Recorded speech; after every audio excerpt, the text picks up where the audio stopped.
আরজি কর কাণ্ড নিয়ে চিন্তিত গোটা দেশ। এই পটভূমিতে স্কুলগামী মেয়েরা সবচেয়ে বেশি ক্ষতিগ্রস্ত হয় এবং তাদের আক্রান্ত হওয়ার সম্ভাবনা থাকে। এই প্রেক্ষাপটে প্রাথমিক ও উচ্চ শ্রেণীতে অধ্যয়নরত মেয়েদের জন্য আত্মরক্ষা প্রশিক্ষণ কর্মসূচি অপরিহার্য, যাতে তারা আত্মরক্ষা এবং আত্মবিকাশের জন্য জীবন দক্ষতা সহ কিছু আত্মরক্ষার দক্ষতা গড়ে তুলতে পারে।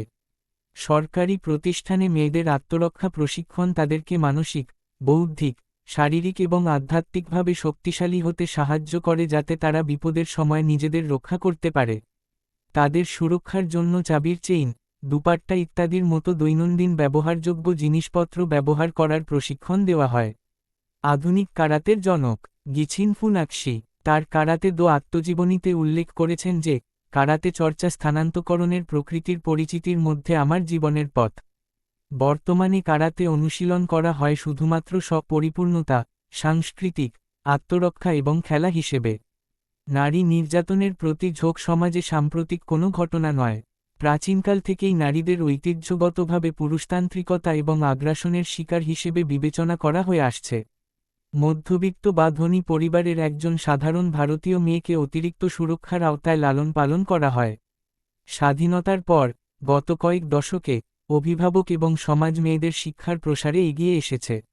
আমাদের বিদ্যালয়ের শিক্ষক শিক্ষিকাগণের সমভাবনা চিন্তায় পড়াশোনার পাশাপাশি বিভিন্ন অ্যাক্টিভিটির মধ্যে অন্যতম ক্যারাটে। ক্যারাটে একটি আঘাতের কৌশল যেটি ঘুষি, লাথি, হাঁটু এবং কনুইয়ের আঘাত ও মুক্তহস্ত কৌশল।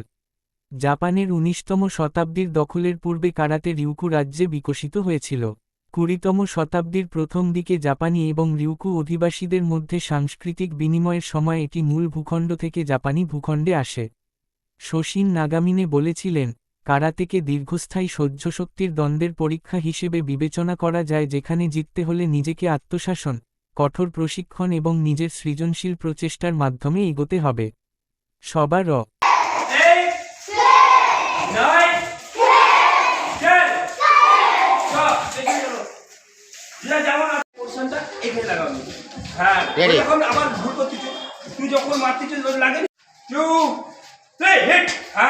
জোর করে